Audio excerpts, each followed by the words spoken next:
doesn't love the beach?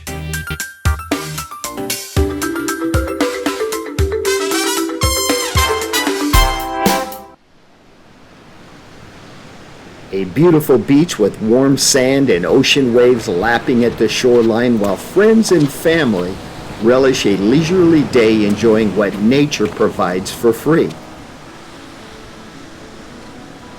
Californians value their beach lifestyle, which is a precious national resource. In Southern California, visitors and locals enjoy the accessible beaches most of the year. They reserve parking spaces for their campers and RVs at state parks along the beaches. They rent spaces for their boats at marinas supporting the sports fishing and boating industry.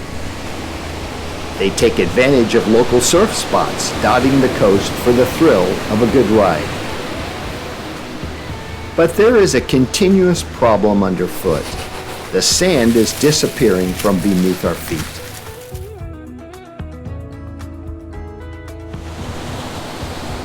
The sandy beaches and roaring ocean create a beautiful backdrop for our neighborhoods and extended communities. Visitors to the sandy coast contribute to the local economy by spending additional revenue to support businesses related to the tourist industry. This additional revenue, mainly from tourists, supports thousands of seasonal jobs and adds tax dollars to state and local governments for infrastructure improvements, making us all part of a thriving community. Maintaining high-quality beaches is a top priority, not only for local residents and for the environment, but it is necessary to generate additional financial resources through tourism. No pleasant beaches along the ocean front means few happy tourists. Our coasts previously boasted vast stretches of unspoiled beaches that added to their natural charm. Natural forces like winds and storms have shaped and transformed the sediments on our coastlines and beaches. Man-made structures have also influenced the shape of the beach.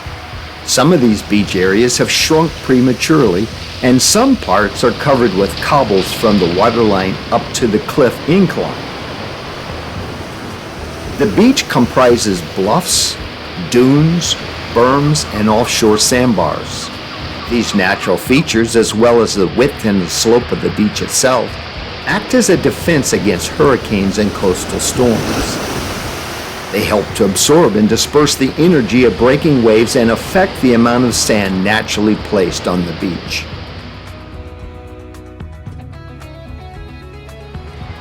Natural events such as storms, strong waves, high tides, and intense winds make beaches susceptible to extensive sand loss. Some beaches may not have sufficient sand to naturally recover from coastal processes or reoccurring storms. Erosion is the direct result of the ever-moving ocean waters, which contribute to the formation of rocky beaches.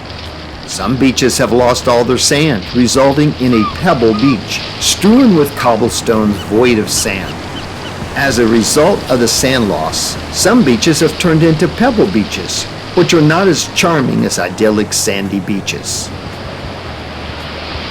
When the area has big storms, sand washes into the ocean and the cobbles move onshore as if the shoreline was protecting itself and the bluffs from erosion. Once the water recedes, the cobbles sit. Now rocks are stacked along the beach, sometimes obstructing access to stairways and walkways. The idyllic dream of white sandy beaches along the shoreline hosting tourists and families during the summer and holidays is not the natural state of a coastal beach. Man-made structures and decisions related to beach engineering can disrupt the natural process of sand replenishment. Many of these beaches have been artificially created and maintained through human intervention, including moving sand about the beach.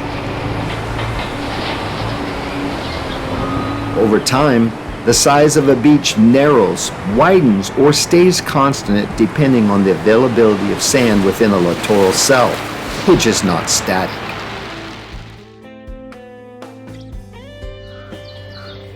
The construction of earthen and concrete dams on rivers and streams significantly impact the natural flow of new sand to downstream beaches. Large dams are built to manage river water flow, to prevent flooding, to provide drinking water, and to generate hydroelectric power. The reservoirs created by dams are also used for recreational activities. Smaller earthen dams are designed to control smaller streams and mainly serve for flood control. The construction of stormwater retention ponds for inland flood control blocks new sediment from entering the coastal system, leading to coastal and cliff erosion over time. When rivers and streams are dammed, the sand becomes trapped in reservoirs, reducing the river's capacity to transport sand and sediment downstream. Damming can also lower the river's peak flow from winter rains and runoffs, decreasing the amount of sediment delivered to the coast. Engineered damming also interferes with the cleansing process of coastal lagoons at the river mouths along the shoreline.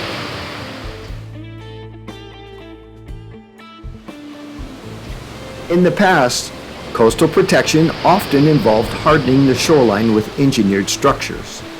The construction of dams upstream, altered water flow through concrete flood canals, and hardscape structures such as groins, jetties, and breakwaters near harbor entrances can disrupt natural sand nourishment. These structures shape the coastline and change the behavior and movement of sand and sediments to prevent beach erosion.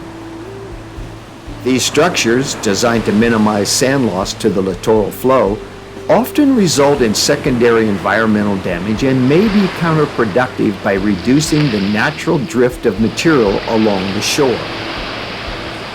When the construction of coastal structures diminishes the sand supply, the affected beaches can experience permanent erosion. If natural beach and bluff erosion is allowed to continue, highways and railroads may collapse.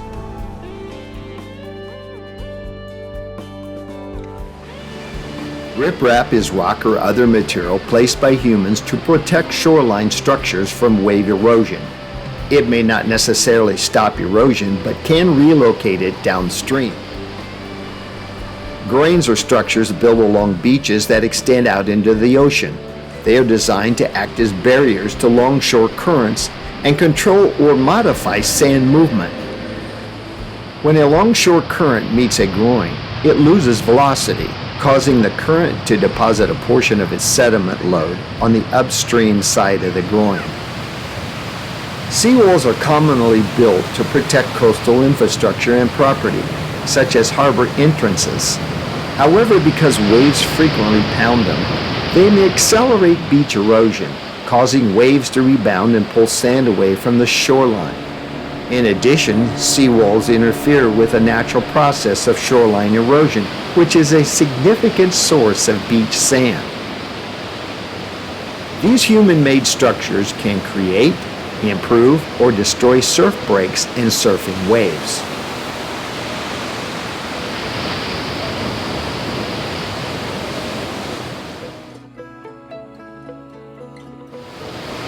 Clean oceans and wide beaches are crucial elements of our environment.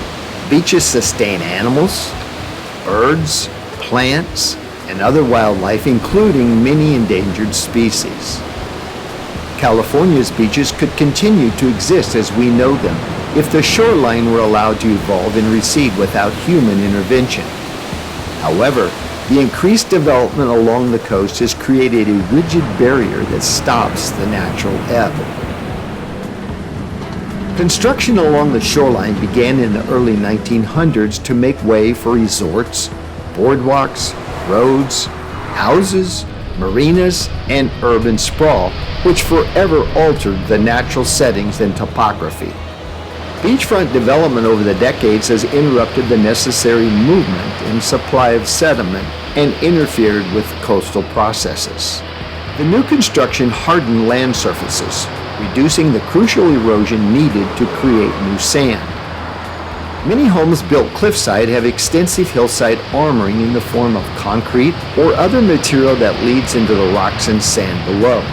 These homes have been relatively hardened and protected by the impacts of sea level rise as the waves break closer and closer to shore, inevitably on the hardened hillsides themselves.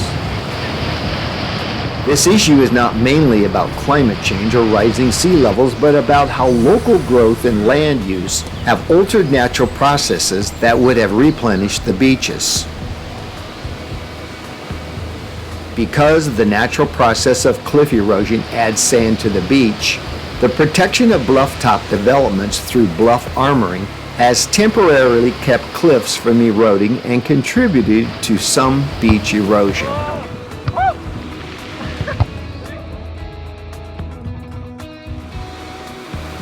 Sand moves constantly along the California coastline, only temporarily remaining in one place before being carried along the coast by littoral drift. The beaches of California's littoral cells are naturally replenished with sand through a combination of river discharge, sea cliff erosion, and dune erosion. However, sand sources for most of the littoral cells in Southern California are minimal and have been further reduced due to river damming, sea cliff armoring, and the decrease in beach nourishment projects. Longshore drift, also known as littoral drift, is the process through which material is moved along the shore by ocean wave action. This occurs when the waves approach the beach at an angle and the swash, waves rolling up the beach, carries material up and along the shore. The wind, wave velocity, and interaction with other currents, such as the rip current, affect the currents that flow parallel to the shore. The sand placed on a beach may not last exceptionally long due to the strong winter waves that carry it away into the ocean. Littoral drift is not constant and varies significantly depending on the wave action and the direction of wave attack. It can cause sand to migrate to other beaches. Beaches are highly responsive to the natural forces of wind and waves. Although it may appear stable, the beach is a deposit of well-sorted material that is constantly in motion. During El Niño events, the intensity and duration of storms increase, leading to higher tides and more significant beach loss and cliff erosion. Sand removed from the beach during these significant storm events is usually deposited on offshore bars, where it is stored until smaller waves associated with the summer months carry the sand back to the beach, gradually restoring it to its natural shape. Disrupting the littoral drift, or the river of sand, can increase erosion on downdrift shorelines. Retaining sand in widening beaches can prevent this. California's coastline extends for 1,100 miles, with 72% consisting of sea cliffs and coastal bluffs. These natural formations, when eroded, contribute to the sand that creates California's stunning beaches. However, not all coastal cliffs contribute to beach formation. Cliffs composed of sandstone or granite that break down into sand-sized grains are the ones that contribute to overall beach formation. Coastal cliffs facing the ocean are often exposed to changing tides and waves, leading to erosion at their base. Beach erosion can pose a threat to properties that are vulnerable to storm surges. Steep inclines that lead up to structures are most vulnerable to erosion. This erosion can eventually lead to the sudden and catastrophic collapse of the cliff. However, the sediment that erodes from the base of the cliff can be a source of sand for the nearby beaches. The amount of sand contributed to the beach from bluff and cliff erosion is typically less than that from rivers and streams. However, these contributions can be significant in areas where sandy cliffs erode rapidly and no large streams are available.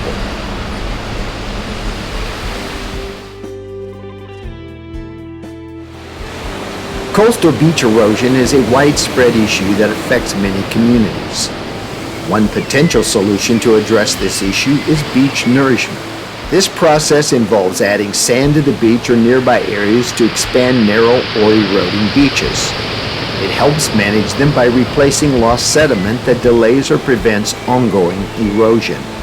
Although sand replenishment cannot prevent the causes of erosion, it is designed to mitigate its effects.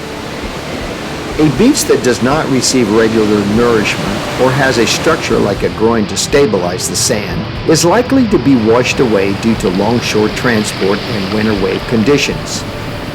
If the sand is not nourished or retained correctly, it cannot remain on the exposed beach for an extended period. Sand replenishment can be quite expensive. Additionally, there is no guarantee that the added sand will stay in place. Some communities have tried bringing in massive volumes of sand multiple times, only to have it washed away by the next season's storms. Beach nourishment is currently the most popular method for protecting shoreline. This technique involves adding enormous quantities of beach-quality sand, known as beach fill, to the coastal system from offshore ocean resources. The sand is removed from the ocean floor during the nourishment project and pumped onto the narrowing shores. This approach is sometimes called a soft armoring technique and is a better alternative to hard armoring structures such as seawalls or groins. It is the only shore protection method that adds sand to the coastal system. Excavators and bulldozers spread the sand across the beaches to achieve a uniform layer, increasing and extending its size, safeguarding the shoreline against damaging storm surges, and minimizing the impact of future erosion. Beach nourishment is not a one-time solution and cannot address the root causes of erosion. It is a service that must be repeated to preserve the beach and protect the land. It is crucial to thoroughly consider the advantages and disadvantages of beach nourishment projects. Although they can be expensive and have certain limitations, they also provide significant benefits, such as ensuring public safety and access, creating new habitats for wildlife, improving foraging areas, and increasing the economic and aesthetic value of the beach by making it wider. Additionally, a more expansive beach can protect the back beach or coastal areas. All these factors should be considered when deciding whether to pursue a beach nourishment project. Just as no one event wiped out the beaches, no single solution will renew them in a day. Long-term thinking is essential. The waves will keep washing away sand for as long as the wind blows over the oceans. If we help it, nature will help carry sand to the beaches to replenish them.